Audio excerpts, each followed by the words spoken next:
大家好，用我 Shoki 啊！今集繼續講廣東話，繼續講錯音。我舉咗呢度8個例子出嚟啊，大家睇睇。好，開始。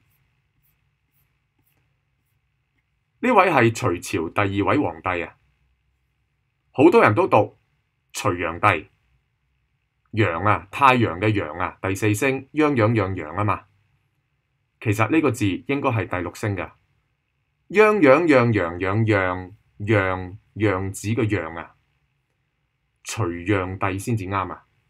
隋煬帝，我聽過之前啊有一篇大學嘅論文就話隋煬帝呢係一個明君嚟嘅。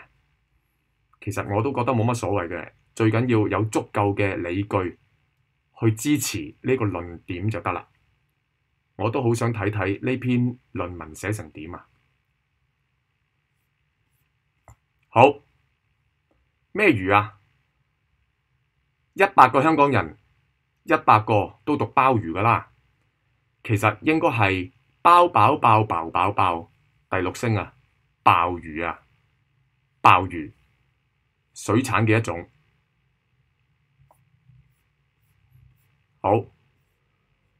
好多人都會讀 QK，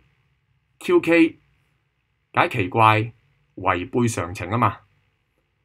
但係其實應該係讀囂溪，囂張嘅囂，稽查嘅稽，囂溪。好，呢個字同呢個字一樣喎。今次唔讀溪噶咯喎，係讀第4聲係啊，係徑就係狹小嘅路徑啊，狹小嘅路徑啊。好啦，好多人都會讀神字啊，唔係，係讀神奇，奇怪嘅奇，第4聲 K，神就係天神，奇就係地奇啊，泛指所有嘅神明。好啦，即係中文嘅廣東話嘅掃把啊嘛，掃地嘅工具。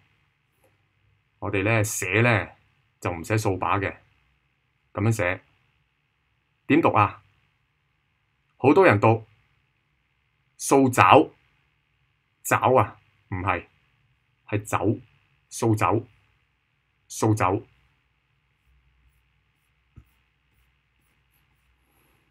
好啦，呢個詞語解頭暈眼花，唔係木圓啊，係願望嘅願，第6聲木願。好，最後咯喎，點讀啊？唔係聯缺，電視新聞報導員都讀聯缺，唔係，係聯乜嘢啊？咪，I 加個 M， 咪，第6聲，咪，聯咪，即係衣袖相連啊，比喻為攜手一同咁嘅意思。好啦，暫時講到呢度啦，記得訂閱分享頻道喎。唔該，拜拜。